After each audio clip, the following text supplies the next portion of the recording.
17 number प्रश्न पर ध्यान दीजिए। इस चैप्टर का सबसे लास्ट प्रश्न है 17 नंबर। सवाल में क्या है, हेडिंग दिया हुआ है कि माल प्राप्त हुआ पर पुस्तकों में नहीं लिखा गया। ठीक है। अजय के निम्नलिखित तलपट से 30 सितंबर 2013 को समाप्त होने वाले वर्ष के लिए व्यापारिक खाता तथा लाभ हानि खाता और उसी तिथि को आर्थिक चिट्ठा तैयार कीजिए। कहता है ट्रायल बैलेंस के भीतर आपका बहुत सारा आइटम है, एक लाइन से देख लीजिएगा आप लोग। जब सवाल बनाते चलेंगे तो शुरू करेंगे। नीचे आपका एडजस्टमेंट भी है, 4-5 एडजस्टमेंट है जो क्लोजिंग स्टॉक दिया हुआ है। फिर है बी पॉइंट में 400 रुपया और अप्राप्य ऋण के अप्लिखित करना है, नया प्रावधान करना है, देनदार पर छूट की व्यवस्था करना है प्रावधान, और लेनदार पर भी छूट का प्रावधान करना है। सी नंबर पॉइंट थोड़ा ज़्यादा आपको इसमें दिमाग लगाना है कि 27 सितंबर 2013 को 6000 का माल उधार क्रय किया, लेकिन क्रय के बीजक क्रय पुस्तक में अभी तक नहीं लिखा गया है। मतलब कि हम उधार माल खरीदे, जब हम उधार माल खरीदेंगे तो परचेज बुक जब बना होगा, जिस परचेज बुक के आधार पर ट्रेडिंग अकाउंट के डीआर साइड में हम लोग परचेज अकाउंट लिखते हैं, परचेज लिखते हैं, तो परचेज बुक में क्लियर होना चाहिए कि हमने कितना खरीदा है।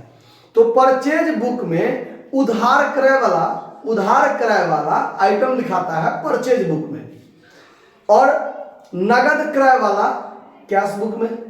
लेकिन जब हम कैश बुक और परचेज बुक के मदद से जब हम कैश अकाउंट बनाते हैं तो कैश अकाउंट में सारा परचेज लिखाता है, चाहे नगद खरीदे हो चाहे उधारी खरीदे हो।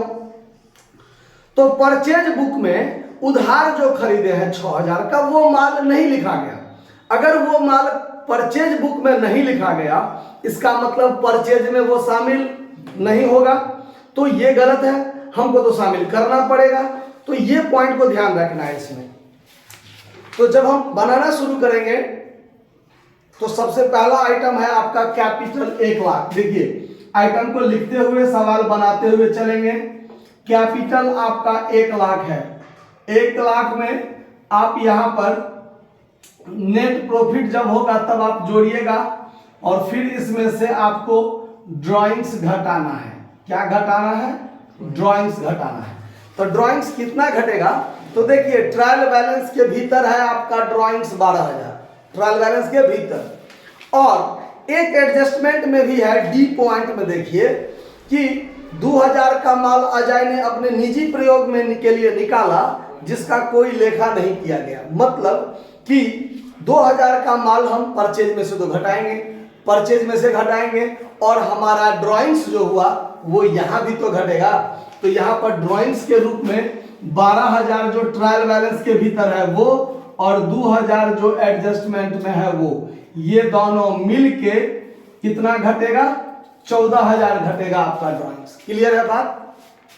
चलिए, तो इस बात समझिए, कुछ पॉइंट सवाल बनाते समय दिमाग को पूरा चौकन्ना रखना पड़ेगा कि हमने किस किस आइटम का काम कर लिया और कौन कौन से आइटम पर काम करना बाकी है। ठीक है, नहीं तो सारा ट्रायल बैलेंस को खोज के, एडजस्टमेंट को खोज के पहले ट्रेडिंग बनाइए, फिर पीएल बनाइए, फिर ये बनाइए, तो आपको बार बार ट्रायल बैलेंस आपको ऊपर नीचे देखना पड़ेगा शुरू से अंत तक, और एडजस्टमेंट। और हम लोग क्या करते हैं, शुरू से ही देखे हैं कि एक एक आइटम ट्रायल बैलेंस से उठाते चलते हैं। जहां मन होगा सवाल को छोड़ देंगे, उसके बाद फिर हम दूसरा भी काम कर सकते हैं, फिर सवाल बनाना शुरू करेंगे। तो कहां तक का आइटम हम देख लिए हैं, कौन कौन सा काम कर लिए हैं, इसको दिमाग चौकन्ना रखना पड़ेगा, नहीं तो दिक्कत होगा। जैसे कैपिटल का काम हम लिख लिए हैं, ड्राइंग्स लिख लिए हैं, एक ड्राइंग्स एडजस्टमेंट में से है जिसको परचेज में से घटाना है, अभी नहीं घटाए हैं। चलिए, भूमि भवन है 60000 का, तो लैंड एंड बिल्डिंग, यहां पर लैंड एंड बिल्डिंग कितना का? 60000 का। तो ये जो ड्राइंग्स वाला 2000 का हमने जब छोड़ा है परचेज वाला जैसे, तो ऐसा करते हैं परचेज वाला काम कर लेते हैं, कंफ्यूजन दूर हो जाएगा। तो परचेज वाला क्या होता है, यहां होगा। तो यहां पर सबसे पहले तो आप ओपनिंग स्टॉक लिखिएगा, ओपनिंग स्टॉक। तो देखिए आपका ओपनिंग स्टॉक ट्रायल बैलेंस में खोज लीजिए शुरू से अंत तक। देखिए ओपनिंग स्टॉक 21300 है। ओपनिंग स्टॉक कितना है? 21300 300 है, ठीक है। उसके बाद आप परचेज खोज लीजिए, तो देखिए परचेज आपको 80,000 है, तो यहां पर आप परचेज लिख लीजिए, यहां परचेज लिख लीजिए, परचेज 80,000, ठीक है। और आप उधारी खरीदे हैं 6,000 का, जो कि आपका एडजस्टमेंट नंबर सी कहता है कि 27 सितंबर 2013 को 6,000 का माल उधार क्रय किए, लेकिन क्रय बीजक में नहीं लिखा। क्रय बीजक में नहीं लिखा तो परचेज बुक जो परचेज अकाउंट होगा उसमें भी नहीं लिखे होंगे। तो अब हम यहां लिखेंगे कि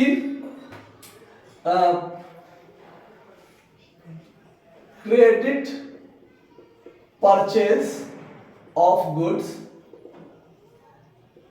not include in purchase book, shortcut में लिख दिया है, थोड़ा आप एडजस्ट कर लीजिएगा, ठीक है। परचेज बुक 6,000, ठीक है, और यहां पर हो जाएगा मेरा 86,000।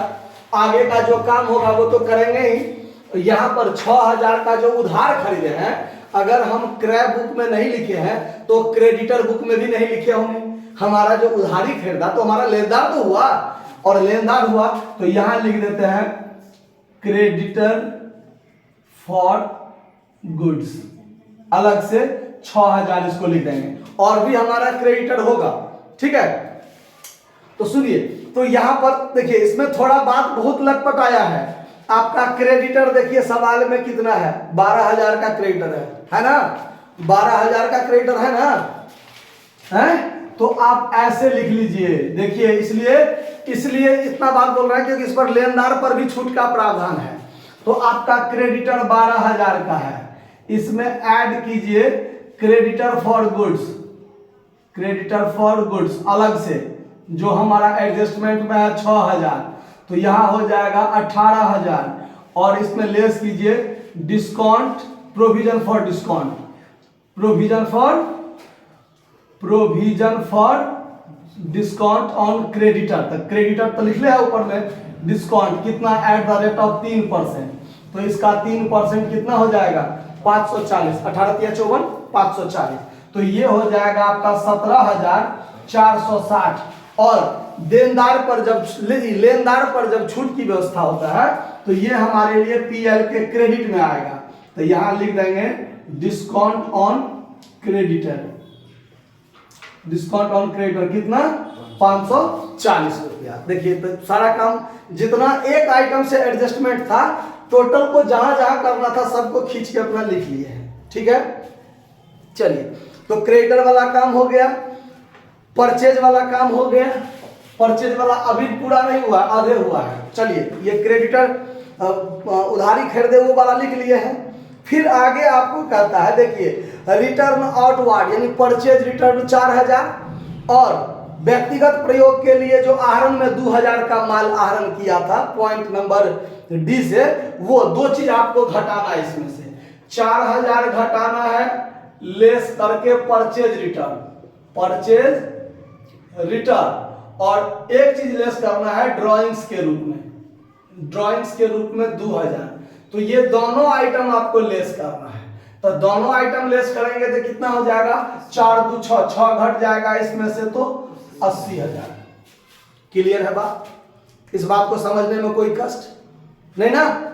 चलिए अब आगे देखिए, तो अब परचेज वाला में ये क्रेडिटर वाला भी यहां लिख लिए, रिटर्न वाला तो ट्रायल बैलेंस के भीतर था, घटा लिए, ड्राइंग्स वाला इसमें से घटा लिए, और ड्राइंग्स वाला क्रेडिट यहां पर कैपिटल में से भी घटा लिए। तो सारा काम हो गया इसका। चलिए आगे, अब आगे चलते हैं। लैंड एंड बिल्डिंग पर थे हम लोग शुरू में। लैंड एंड बिल्डिंग था आपका कितना का 60,000 का, और लैंड एंड बिल्डिंग पर आपको डिप्रिसिएशन 2% लगाना है। तो यहां 2% डिप्रिसिएशन लगा दीजिए, less depreciation at the rate of 2%। तो इसका 2% 1,200 हो जाएगा, 58,800 रह जाएगा, रहेगा ना। जोड़ घटाव थोड़ा देखते रहिएगा, हमको जोड़ घटाव में हमको गलती हो जाता है, ठीक है। लैंड एंड बिल्डिंग पर डिप्रिसिएशन हो गया। अब ये डिप्रिसिएशन को यहां depreciation on land and building 1200 था ना, हाँ हो गया। चलिए उसके बाद लैंड एंड बिल्डिंग हो गया। प्लांट एंड मशीनरी 20,000 का है। प्लांट एंड मशीनरी पर और कोई एडजस्टमेंट नहीं है, खाली 20% डिप्रिसिएशन है। तो यहाँ लिख दीजिए प्लांट एंड मशीनरी, थोड़ा शॉर्टे कॉटे में हम लिख देते हैं। तो प्लांट एंड मशीनरी कितना का है? 20,000, डिप्रिसिएशन भी 20%। Plant and machinery 20,000 less depreciation at the rate of 20%। इसका 20% हो जाएगा कितना? 4,000। 4,000 घटा दीजिए, 16,000 बच जाएगा। और ये depreciation on plant and machinery, depreciation on plant and machinery 4,000 यहाँ लिख दीजिए, दोनों जगह हो गया। उसके बाद प्लांट एंड मशीनरी हो गया। फिक्चर्स, फर्नीचर एंड फिक्चर्स 5,000 का, इस पर भी 5% है। Furniture and fixtures 5,000। देखिए फर्नीचर एंड फिक्चर्स 5,000, इस पर 5% लेस कर दीजिए, depreciation at the rate of 5%। तो इसका हो जाएगा कितना? 25 250, तो 4,750 और 250 यहाँ भी लिख दीजिए to depreciation on furniture and fixtures 250 रुपया लिख दिए। अब चलिए, अब देखिए पट्टे पर भूमि 5 वर्षों के लिए 30,000। देखिए लैंड ऑन लीज 30,000, 5 साल के लिए जमीन हम लिए हैं पट्टा पर। कितने साल के लिए?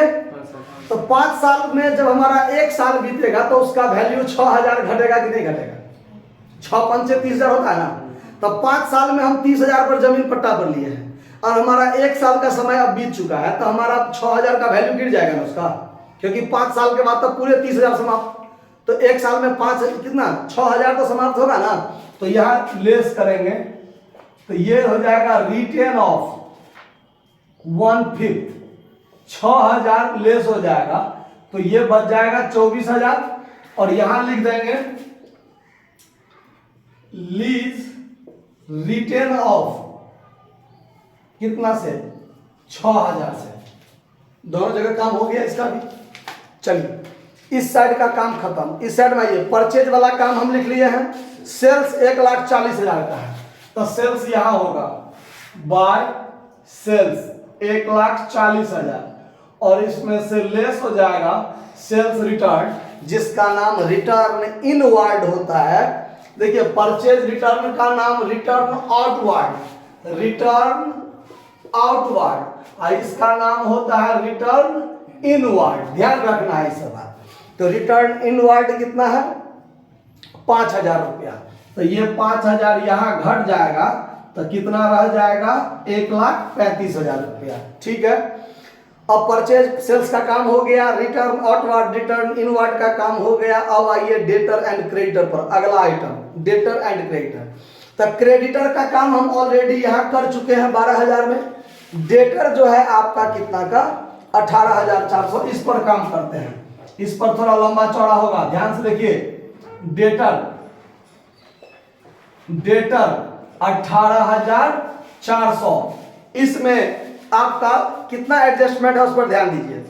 एक तो ट्रायल बैलेंस के भीतर बैड डेब्ट्स है, ट्रायल बैलेंस ध्यान देखिए, यहां पर बैड डेब्ट्स जो ट्रायल बैलेंस का, अब इससे संबंधित जो भी होगा जहां भी होगा खींच के ले आइए। बैड डेब्ट्स देखिए ट्रायल बैलेंस के भीतर बैड डेब्ट्स 400 है, 400 बैड डेब्ट्स जो ट्रायल बैलेंस के भीतर है वो यहां होगा। ठीक है, समझ में आ रहा बात। उसके बाद एडजस्टमेंट में भी संजोग से 400 दिया हुआ है। देखिए फर्दर बैड डेब्ट्स 400 और बुरा है, तो ये जो एडजस्टमेंट वाला 400 है वो यहां घटेगा लेस। फर्दर बैड डेब्ट्स 400 घटा दीजिए, कितना बच जाएगा? 18,000। ठीक है। उसके बाद वो 400 यहां भी ऐड होगा, ऐड होगा क्या? तो फर्दर बैड डेब्ट्स जो एडजस्टमेंट में था 400। उसके बाद देनदार पर 5% का व्यवस्था करना है, यहां पर लेस न्यू प्रोविजन। कौन सा चीज? New provision. थोड़ा जगह का अभाव है, आप लोग भी ध्यान से देखिएगा। न्यू प्रोविजन प्रोविजन था, अच्छा ऐसा लिख देते हैं, न्यू आरडीडी, न्यू आरडीडी, ठीक है, रिजर्व फॉर डॉटफुल डेट्स, कितना 5%, तो ये 5%, इसका 5% कितना हो जाएगा 900, तो कितना बच जाएगा 17,100, यहाँ ऐड कर दीजिए new RDD, new reserve for doubtful debts, कितना 900, जोड़ दीजिए इसको, कितना हो जाएगा 4 4 8 और 9 1700, और ट्रायल बैलेंस के भीतर देखिए, ट्रायल बैलेंस के भीतर कहीं पर रिजर्व फॉर डॉटफुल डेट्स है, रिजर्व फॉर डॉटफुल डेट देखिए 1,000 रुपया है, तो ये 1,000 रुपया इसमें से घट जाएगा, लेस ओल्ड आरडीडी जो ट्रायल बैलेंस के भीतर है 1,000 घट जाएगा, तो यहां बच जाएगा 700, क्लियर। बैड डेट्स और रिजर्व फॉर डॉटफुल डेट्स, इसमें 4 पॉइंट होता है, ट्रायल बैलेंस के भीतर बैड डेट्स, एडजस्टमेंट में बैड डेट्स, ट्रायल बैलेंस के भीतर reserve for doubtful debts, trial balance के बाहर रिजर्व फॉर डॉटफुल डेट्स, ये 4 पॉइंट। तो जो 3 पॉइंट होता है जोड़ने वाला वो डेबिट में, कौन कौन, तो ट्रायल बैलेंस के भीतर जो बैड डेट्स है, फर्दर बैड डेट्स जो एडजस्टमेंट में है, न्यू प्रोविजन जो एडजस्टमेंट में है, जो यहां भी घटता है, वो तीनों जुटेगा, और क्रेडिट में जो रिजर्व फॉर डॉटफुल डेट्स पुराना वाला होता है, वो यदि इस तीनों के जोड़ से कम है तो घटेगा, अगर ये तीनों का जोड़ इससे कम रहता, मतलब क्रेडिट वाला जो रिजर्व फॉर डॉटफुल डेट्स है ट्रायल बैलेंस के भीतर, अगर उससे कम रहता तो यही काम इधर करते, old provision for bad debts इधर रखते, और उसमें से ये ट्रायल बैलेंस के भीतर वाला bad debts, further bad debts और न्यू प्रोविजन, ये तीनों को इधर घटाते, ठीक है। चलिए, देनदार पर एक काम और है, थोड़ा लंबा चौड़ा होता है, गौर से नहीं समझिएगा तो दिक्कत होगा। एक और है, देनदार पर छूट के लिए 2% का संचय करना है, देनदार पर छूट का भी व्यवस्था है। तो देनदार पर जो छूट होता है वह होता है अच्छे देनदार पर। किस देनदार पर? अब अच्छे देनदार बुरे देनदार कौन है? तो अच्छे देनदार है जो पक्का देगा, बुड़ेगा नहीं, और बुरे देनदार है जिस पर बुड़ने की संभावना है या बुड़ गया। तो बात पर ध्यान दीजिए, ये 400 जो बुड़ गया वो तो बुरे देनदार, जो हमारा फर्दर बैड डेट्स है फिर से बुरा है वो भी हमारा बुरे देनदार। उसके बाद 900 रिजर्व फॉर डॉटफुल डेट्स, जिस पर शंका है, बुड़ने की संभावना है, वो भी हमारा बुरे देनदार, और जिस पर पिछले साल प्रावधान किया गया था वो भी बुरे देनदार होगा। इसीलिए तो इस सब का काम तो हो गया। अब ये जो 17,100 बचा है ये हमारे अच्छे देनदार हैं, ये हमारे क्या है? अच्छे देनदार हैं। तो अब इस पर हमको 2% का रिजर्व करना है, कि मतलब डिस्काउंट के लिए हम उसको छूट देंगे इसके लिए। तो अब यहां पर लेस कीजिए डिस्काउंट ऑन डेटर, डिस्काउंट थोड़ा जगह का अभाव हो जाता है, discount on debtor 2% at the rate of 2%। कितना हो जाएगा 2%? उस पर ध्यान दीजिए। इसका 2% हो जाएगा 17 दूना 34 2 342 रुपया। कितना हो जाएगा? 342 रुपया। इसको घटाइए तो कितना होता है? 17,100। सवाल थोड़ा लंबा चौड़ा है। 17,100 माइनस 342, यही है ना? 16,758, ठीक है? 16,758। अब ये 342 पर काम कैसे होगा उस पर देखिए। ये हमारा न्यू डिस्काउंट ऑन डेटर है ना, और हमारा ट्रायल बैलेंस के भीतर देखिए डिस्काउंट ऑन डेटर देखिए 380 पिछले वाला भी है, क्रेडिट वाला है ना। यानी हम पिछले साल भी देनदारों को अच्छे देनदार मानकर, हम पिछले साल भी देनदार को अच्छे देनदार मानकर हम उसको छूट की व्यवस्था किए थे 380। तो यहां हमारा इस बार 380 है क्या? पुराना वाला जो क्रेडिट वाला है, और नया वाला 342 है जो हमारा डेबिट वाला है। तो क्रेडिट वाला 380 ज्यादा बड़ा है ना, इसीलिए ये काम इधर करेंगे। तो यहां करेंगे discount on debtor, discount on debtor जो हमारा ओल्ड वाला है। ये कौन है? ओल्ड वाला 380, और इसमें से लेस कर देंगे न्यू डिस्काउंट ऑन डेटर आप लोग पेन से लिखिएगा तो कम जगह लगेगा, हमको मार्कर से थोड़ा ज़्यादा हो जाता है, ठीक है। तो ये घट के कितना बच गया, 48 नहीं 38। तो 38 रुपया हमारे लिए फिर भी क्या है, फायदा के रूप में बचा हुआ है। देखिए इतना काम हो गया ना कि कोई दिक्कत है अभी तक? लंबा चौड़ा सवाल है, बारीकी से नहीं देखिएगा तो इधर से आएगा इधर से पार। गौर से समझिए इस बात सबको। चलिए अब हम देनदार लेनदार वाला काम हो गया। अब 1/1/2013 को हम 6% लोन लिए थे, कर्जा लिए थे, जगह का तो अभाव हो रहा है। चलिए लोन लिए थे हम, कितना का लोन लिए थे, 6% वाला 30,000 का loan at the rate of 6%, 30,000 का लोन लिए थे। तो इस पर हमारा add interest on loan, interest on loan कितने महीना का होगा, तो बात पर ध्यान दीजिए। 1/1/2013 को लिए हैं और हमारा वर्ष खत्म हो रहा है 30 सितंबर 2013 को, इस पर भी ध्यान रखना है। वर्ष खत्म कब हो रहा है, 30 सितंबर 2013। तो सितंबर महीना होता है कौन महीना, 9वां महीना।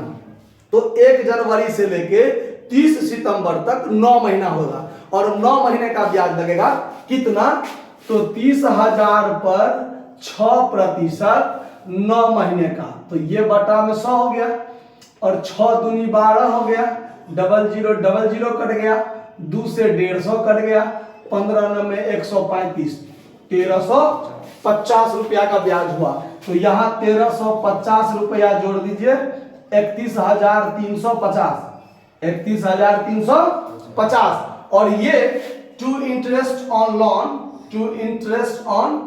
लोन 9 मंथ का लगा है, ध्यान रखिएगा, 1350 रुपया हो गया दोनों जगह काम। चलिए लोन वाला भी हो गया। कैरीज इनवर्ड 10,000, तो कैरीज इनवर्ड तो यहां होता है, टू कैरीज इनवर्ड 10,000 हो गया।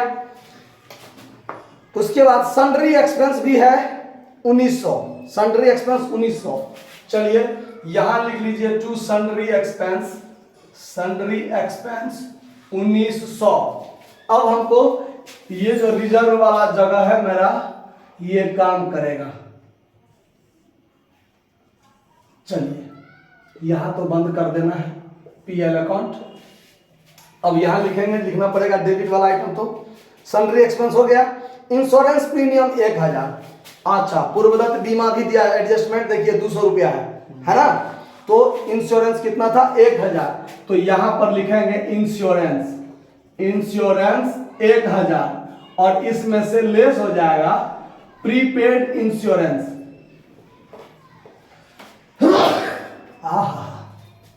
चलिए 800, क्लियर। अब देखिए इंश्योरेंस प्रीमियम हो गया। रिजर्व फॉर डॉटफुल डेब्ट्स का काम हम ऑलरेडी कर चुके हैं। Reserve for discount on debtor वाला काम यहां और यहां कर चुके हैं। बैड डेब्ट्स वाला काम हो चुका है। देखिए लाभ 1/1/2010 को हमारे पास लाभ भी था। हमारा वर्ष शुरू कब हुआ था उस पर ध्यान दीजिए, पिछले 1 अक्टूबर को, तब ना 1 अक्टूबर से 30 सितंबर तक हमारा 12 महीने का पीरियड पूरता है। तो पिछले साल के अंतिम दिन हमारे पास 10,000 का लाभ था, तो उस 10,000 के लाभ को भी हम यहां रखेंगे बाय ओल्ड प्रॉफिट, जो यानी पिछले साल का प्रॉफिट था 1/10/2012 का 10,000 जो है वो भी आपके पास पिछले साल का लाभ बचा हुआ था, ठीक है।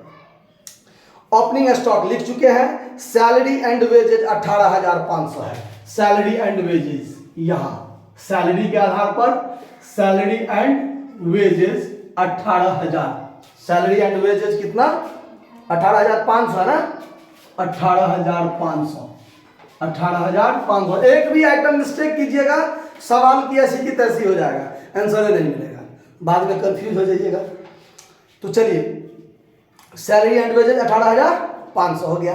टेक्सटाइल माल का स्टॉक पहले से 8,000 नहीं, अंतिम है 30/9/2013, अंतिम है 8,000, ट्रायल बैलेंस के भीतर है। क्लोजिंग स्टॉक किसी भी माल का क्लोजिंग स्टॉक होगा, ठीक है। माल का बचा हुआ है, तो ये हमारा संपत्ति हो जाएगा 8000। अब कहाँ लिखिएगा बताइए, यहां पर चलिए लिखते हैं क्लोजिंग स्टॉक फॉर टेक्सटाइल। देखिए थोड़ा शॉर्टकट में हम लिखे हैं, आप लोग आवाज सुन के भी एडजस्ट कर लीजिएगा। 8000 है, 10,000 लिख दिए हैं, 8000, ठीक है 8000। अब चलिए cash at bank 5880, cash at bank, cash at bank 5880, ठीक है 5880 हो गया। अब रह क्या गया आपका क्लोजिंग स्टॉक 27,300, क्लोजिंग स्टॉक। चलिए हम यहां पर थोड़ा एडजस्ट कर देते हैं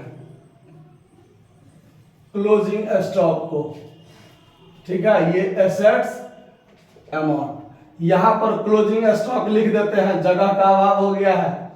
क्लोजिंग स्टॉक कितना है 27,300, 27,300 यहां लिख दिए। अब देखिए ये जो 6,000 का माल हम उधार खरीदे हुए थे वो 30 सितंबर 2013 को, और क्लोजिंग स्टॉक 30 सितंबर 2013 को 27,300 है। इसका मतलब ये 6,000 इसमें शामिल होगा, हमको दोबारा शामिल करने की जरूरत नहीं है। अगर कह देता कि क्लोजिंग स्टॉक में शामिल नहीं है, या माल अभी तक मार्ग में ही है, रास्ते में ही है, आ रहा है, तो भी ये यहां पर इसमें ऐड होके लिखा था, लेकिन ऐसा कोई बात नहीं है, ठीक है। चलिए तो खत्म, मतलब सारा काम लगभग हो चुका है। 27,300, यहां भी 27,300 आपका closing stock, by closing stock 27,300 हो गया काम, ठीक है। थोड़ा एडजस्ट कर लीजिएगा आप लोग, क्योंकि लंबा चौड़ा है, अनुमान नहीं रहता है कि कहां से कहां चल जाएगा सवाल, ठीक है। तो लगभग हमरे हिसाब से काम हो चुका है। अब कोई काम इसमें नहीं रह गया, कोई एडजस्टमेंट भी नहीं छूटा, और आइटम तो हम एक लाइन से देखते हुए आए ही हैं। अब आप जोड़िए, देखिए आंसर मिलता है कि नहीं। इसका जोड़ हो गया आपका 135 और ये 1,62,300 होगा ना, 1,62,300 होगा ना, 1,62,300, 30 20 50 12 62 300, ठीक है। अब इसमें से इसको घटाइए, जो बचेगा आपका वो हो जाएगा आपका ग्रॉस प्रॉफिट। कितना बचा है ग्रॉस प्रॉफिट घटा के? 51,000 आंसर है, ठीक है 51,000। हम लोग सही जा रहे हैं। यहां पर लिखिए by gross profit, gross profit 51,000। अब ये 51,000 में यहां तो नहीं बंद होगा, अब 51,000 10,000 61 61,578 61,578 61,578। अब 61,578 में से ये डेबिट वाला सारा आइटम घटाइए, जो घटाकर होगा वो यहां हो जाएगा नेट प्रॉफिट। क्या हो जाएगा? Net profit. घटाकर देखिए कितना होता है, फटाफट जल्दी घटाइए। मोबाइल चलाने वाले आप लोग एक्सपर्ट हैं, फटाफट घटाइए। कितना हुआ? कितना हुआ?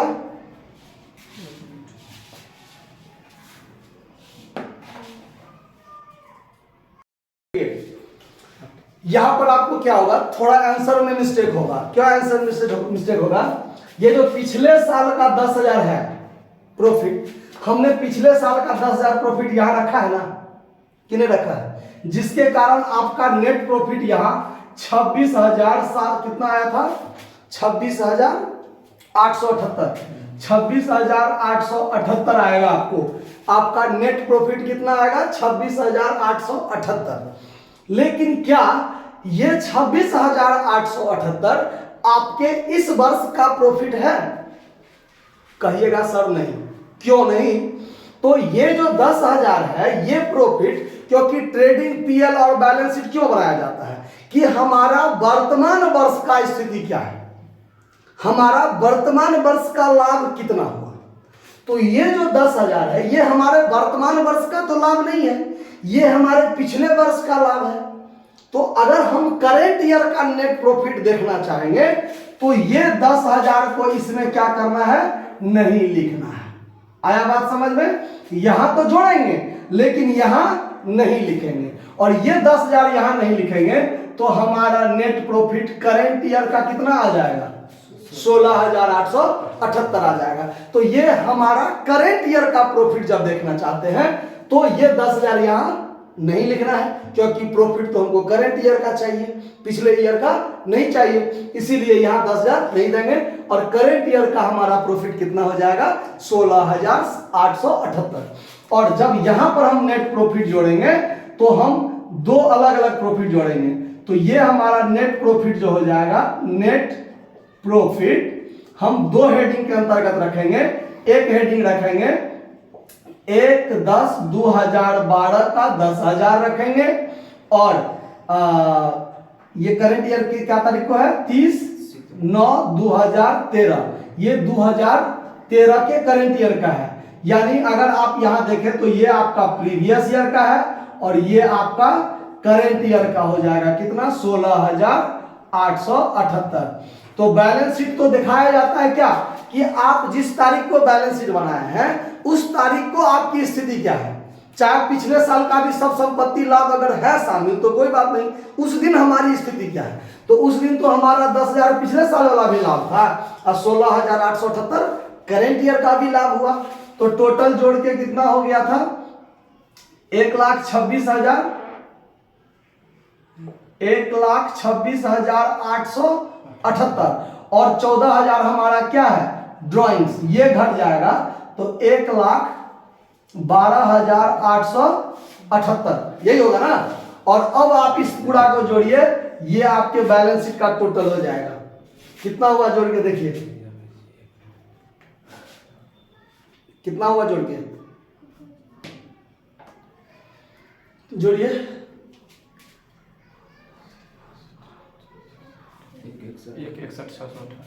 1,61,688, ये आपका इधर हुआ। तो इधर जोड़कर देखिए क्या, इधर तो हमको लिखने का जगह ही नहीं बचा है, तो आप लोग, हम नहीं लिखेंगे, आप लोग इसका टोटल जोड़ के लिख लीजिएगा। देखिए कि इधर भी जोड़ के 1,61,688 होता है कि नहीं। अगर नहीं होगा तो कहीं गलत किए होंगे, अगर हो गया तो सवाल पर विजय प्राप्त हो गया। जोड़कर देखिए बराबर होता है कि नहीं, 1,61,688।